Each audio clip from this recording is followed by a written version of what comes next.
Extracervical ribs. The anatomy of an extracervical rib arises from the transverse process of the seventh cervical vertebrae. They are also called supranumerary or anomalous first ribs. As the patient gets older, the rib gradually drops into the shoulder girdle and can cause problems. You can get them unilaterally or bilaterally. They have no physiological function, and they are made of cortical bone, which is very thin and easily penetrated. Pathology. It is a congenital overdevelopment defect. It can be genetic, but it can also be caused by environmental factors.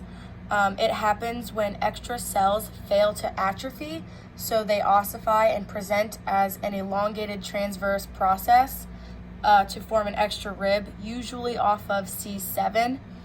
It can be a mutation in the growth differentiation factor 11 and the Hox gene. They may be too small to reach the sternum and fuse with T1, and upon biopsy they found megakaryocytes which resemble tumor cells. There are 4 types of cervical ribs. The first type is a complete rib that articulates with the first rib or the manubrium. The second type is an incomplete rib with a free distal tip. Type 3 is an incomplete rib with a distal fibrous band attachment, and type 4 is just a short piece of bone extending beyond the C7 transverse process.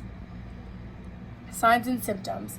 Most patients are asymptomatic, but if you have symptoms, they can be neurological, which can cause thoracic outlet syndrome, brachial plexus injury and damage, or paresthesia.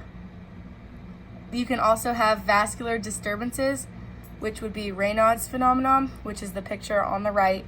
It can be a weak and absent radial pulse, vessels temporarily spasm and turn fingers white. You can get cyanosis of the forearm or hand, or a blood clot that affects the circulation. Thoracic outlet syndrome is a collection of squashing, crushing, or impingement of vessels or nerves that cause pain and numbness down your arm, mostly diagnosed by MRI. And then when thoracic outlet syndrome is diagnosed from an extracervical rib, the only treatment is surgery. And then the paresthesia disappears, but the muscle atrophy does not.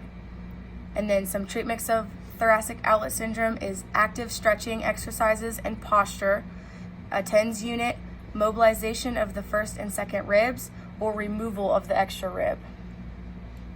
Management and treatment. You can take anti-inflammatory medicines, go to physiotherapy or occupational or physical therapy, or you can have surgery to remove the extra rib. Referral and immobilization. You can go to an orthopedic physician, a physical therapist, an occupational therapist, and in the meantime, you can put your patient's arm in a sling to keep them supported. My PICOT analysis had a population of over 77,000 participants. The intervention was trying to see how many patients with cervical ribs have thoracic outlet syndrome to those who are asymptomatic.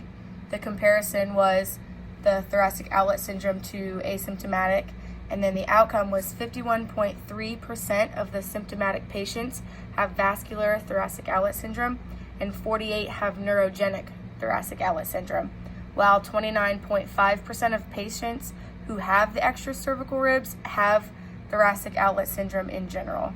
And then there wasn't a time given. And these are my references.